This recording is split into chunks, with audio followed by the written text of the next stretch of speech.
Hey YouTube, my name is Alex, and today we're going to be talking about my 3 picks for miking a bass amp. Now, this is going to be a little bit more obscure because I'm more of a drummer. I use more drum mics than I do like regular mics, so there's probably much better mic options out there as far as bass goes, but these are going to be more affordable and more readily available to you as a starting producer or a drummer who's getting into more producing, because I'm noticing that's kind of becoming a trend. So we've got 3 options for you today. We're going to go through each one, talk about the pros and cons, maybe what scenarios each one would work better in, and talk about which one's going to get you the better sound from your bass amp. So for today's example, we're going to be using the custom KXB10, which is a really small bass amp but packs a lot of punch, has a lot of power, and has everything that you need. And for the bass, we're going to be using a Yamaha TR-BX 174 bass guitar in metallic blue. So this bass is actually a new acquisition for me, so I'm really excited to use it today, see what we can do with it, right? All right. And for the bass riff, we're going to be using my song On the Run, which you can listen to on any streaming platform: Spotify, Apple, Amazon, Google Play, anywhere that you find your music, you will find it. And I'll put links in the description below for all of the gear and the song that we'll be playing and everything, so that way you can check all that stuff out after you've watched the video. So the first mic we're going to be looking at is the go-to mic for almost any situation. This is a Shure SM57. Now, it was originally created for snare drum, but since its creation way back in the day, I'm not exactly sure when, so I'm not going to throw a year out there, but this is an old microphone. Since its creation, people have been using it for vocals, guitars, bass, pretty much anything under the sun. And this is actually a really good and really cheap option for you to get a really good bass sound out of your amp. So let's try it out.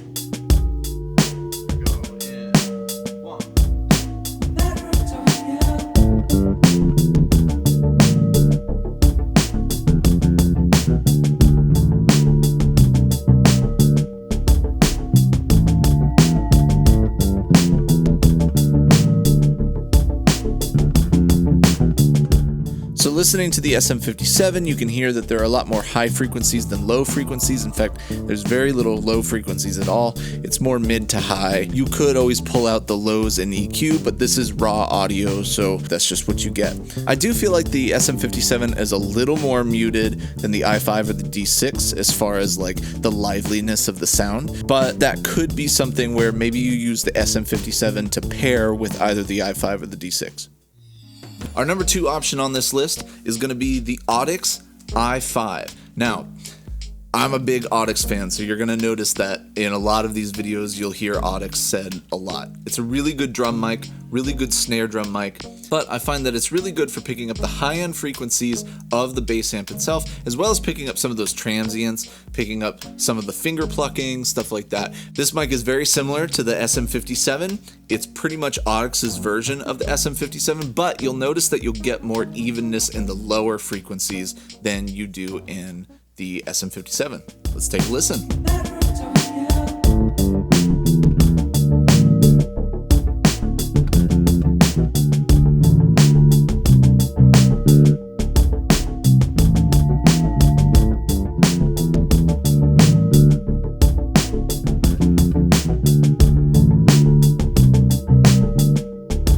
Listening to the i5, I can hear a lot more mids and lows than the SM57.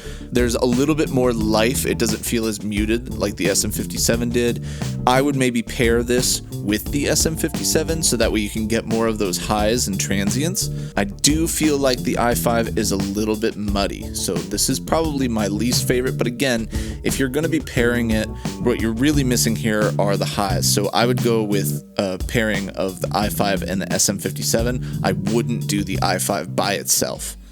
For our last and final option, we've got the Audix D6. Now this is normally used for kick drum, but if you're looking for a really low bass that's going to sub out, this is the perfect mic for you. And that's why this is number 3. I personally use this one generally 9 times out of 10, unless we're playing something that's a little more hardcore or aggressive where you really want those higher end frequencies to pop out, those transients to pop out. But if you're looking for some good, solid, smooth bass frequencies, this right here is the mic for you. Let's give it a listen to.